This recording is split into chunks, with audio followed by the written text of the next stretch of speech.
என்ற அன்பு நெறியையும் யாரும் ஊரே யாவரும் கேளீர் என்ற பண்பு நெறியையும் எனது வாழ்வில் வழிமுறையாக கடைபிடிப்பேன்.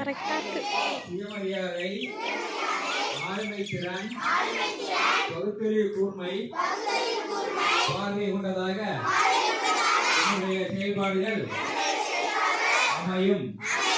சமத்துவம், சகோதரத்துவம், சமதர்மம் ஆகிய கொள்கைகளுக்காக என்னை நான் ஒப்படைத்துக் கொள்வேன்.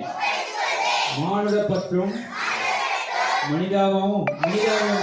மனிதாபிமானமும் ஒன்றே எனது ரத்தோட்டமாக அமையும். சமூக நீதியே அடித்தளமாக கொண்ட சமுதாயம் அமைக்கும் எனது பயணம் தொடர இந்நாளில் உறுதியேற்பேன்.